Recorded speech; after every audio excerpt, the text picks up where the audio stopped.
こんにちは、むっちんです。今回は夕方の海で魚釣りを楽しもうと思います。夕日がすごく綺麗で気持ちよく魚釣りをしていたんですけど、今回は最後に大事件が起こります。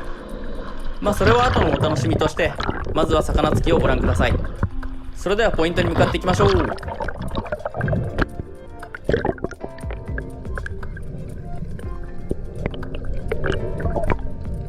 今回はそこまで濁りがきつくないので視界は良さそうです。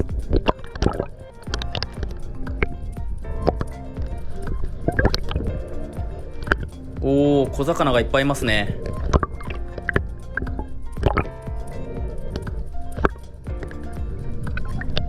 それではポイントに到着したので魚を探していきましょう。前回はこの辺にキジハタがいたんですよね。今日もいるかもしれないので探してみましょう。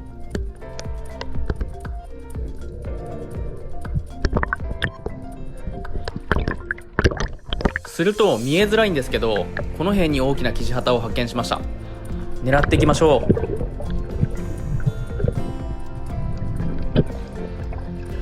画面にギリギリ映ってないんですけど、この矢印の先にいます。外しました。かすかに尻尾だけ映ってるんですけど、これは大きそうでしたね。悔しいです。でもまだ始まったばかりなので他の魚を探していきましょう。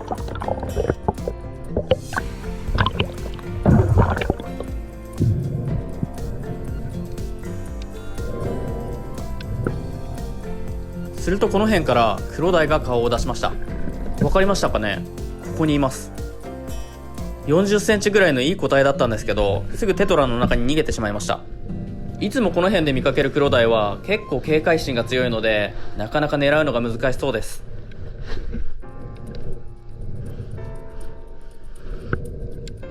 お、これは前回の動画でも見つけた女の人の模様の岩ですね。やっぱり本当にありました。何回見ても女の人に見えますね。これはメジナの群れですね。あんまり大きくないので今回は狙いません。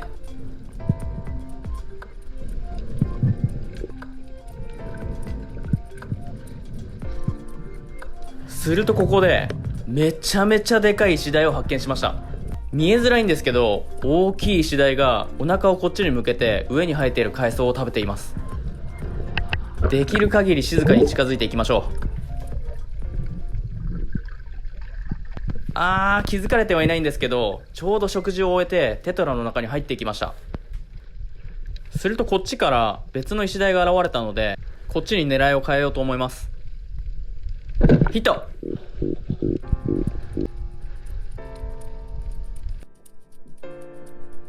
これは意外とうまくつけましたね。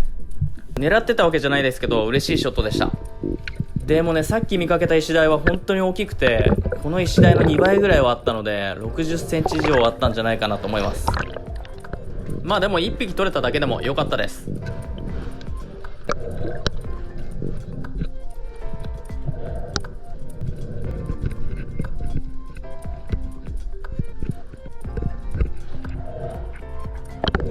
これは25から30センチぐらいの石鯛でした。美味しそうです。よし、この調子でついていきましょう。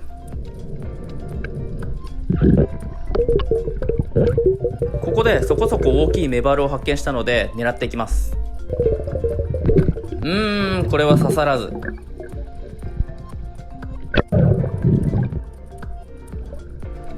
しかも岩を打ってしまったみたいで、森の先っちょが潰れてしまいました。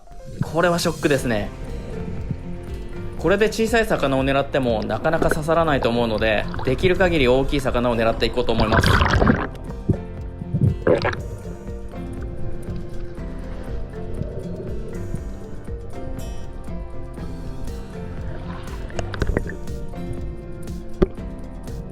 するとここで大きそうなキジハタを発見です。こっちに気づいているので静かに近づいていきましょう。ここですね。隠れちゃいましたね。そしたらこっちから出てきました。だいぶ大きい個体でしたね。45センチぐらいはあるんじゃないでしょうか。前にも夕方潜ったことあるんですけど、その時は夕日が沈むか沈まないかぐらいのタイミングで一気にキジハタが出てきたのを覚えています。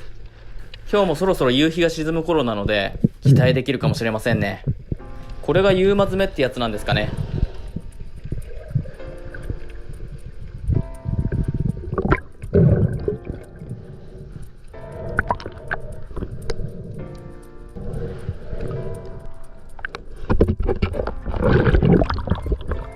そろそろ夕日が沈みますね。暗くならないうちに魚たちが出てきてくれることを祈ります。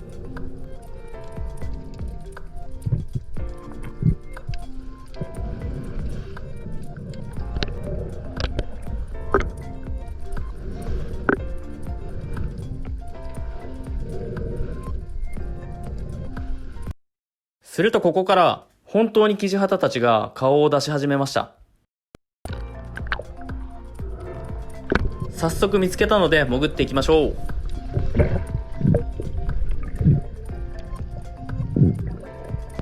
ここにいますね。これは奥に行ってしまいました。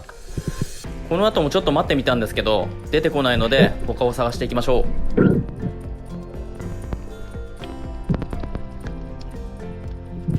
ここにもいました。これは大きそうなんですけど逃げてしまいました。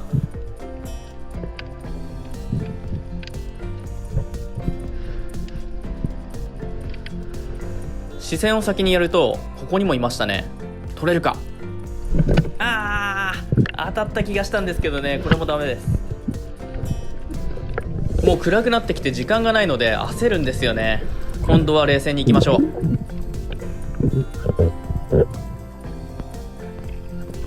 するとなんと今度は3匹のキジハタがこっちを見ていました。いや、もうキジハタのオンパレードですね。でもここは冷静にこいつを狙っていこうと思います。ヒット。やっと取れました。逃げられそうだったんですけどなんとかつくことができました。背中ギリギリに当たってますね。危ないとこでした。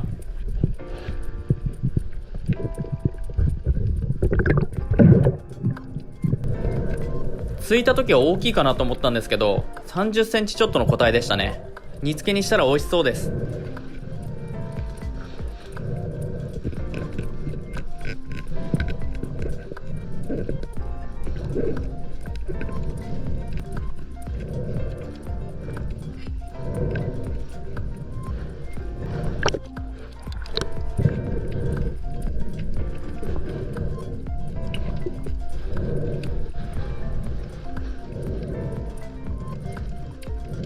まだ明るいので次も狙っていきましょう。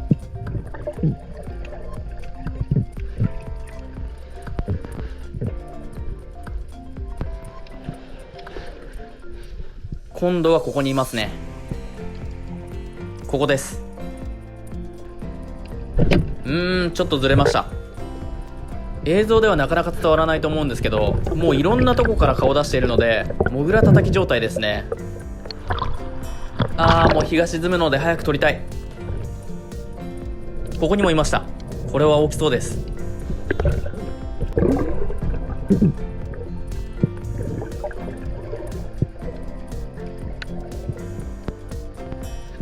こっちに移動しましたね。いました。これもダメか。焦っちゃってますね。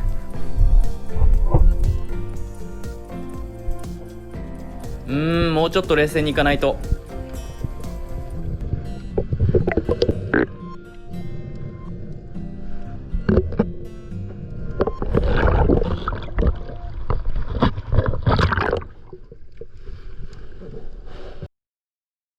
すいません。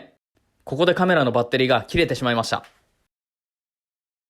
でもこの後35センチぐらいのこの石台をついて海から上がりました。そしてこの後事件は起こりました。海から上がるとそこに置いてあったはずのクーラーボックスがなくなってたんですよ。どこ探しても見当たらなくて近くにおじいさんが歩いていたのでちょっと聞いてみたら、そりゃあんちゃんやられたなって言われてようやく状況が把握できました。多分海藻拾いのおじいさんかおばあさんが落とし物と間違えて持ってったんじゃないかなって思うんですけど、でも一番の問題はクーラーボックスじゃなくて、クーラーボックスの中に入っていた車の鍵なんですよね。鍵がないともちろん運転して帰れないし、車の中にスマホを置いていたんですよ。だから誰とも連絡取れなくて、そうこうしてるうちに辺りが真っ暗になってきたので、仕方なく歩いて帰ることにしました。家までの距離は4、5キロ、いや6、7キロぐらいあったんじゃないでしょうかね。その距離をですね、ウェットスーツを着て魚を3匹持ったまま歩いて帰ったんですけど、途中で犬の散歩をしているおじさんとすれ違ったらですね、完全に変質者を見る目でこっちを見ていましたね。スマホを貸してくださいって言える雰囲気でもなかったので、この日はきつかったんですけど、歩いて帰りました。というわけでですね、この日は大変な目に遭いました。また同じ目に遭わないように、こんな感じのサーフロックっていうんですかね、車のドアノブにかけることができるダイヤル付きの南京錠が売ってるので、今はこの中に鍵を入れて安心して潜っています。ということで、今回の大事件というのが、クーラーボックスと車の鍵が行方不明になってしまいました。皆さんも海に潜る際の荷物の管理には十分ご注意ください。それでは今回はこの辺で終わりにしたいと思います。最後まで見ていただきありがとうございました。次回は岩場に潜って根魚を狙いに行きます。ここは毎回潜ってみたいなと思っていた場所だったんですけど、いつも濁っていて断念していました。そしてこの日はようやく濁りがなかったので、楽しみながら根魚を狙っていきたいと思います。それでは次回もお楽しみに。ではまた。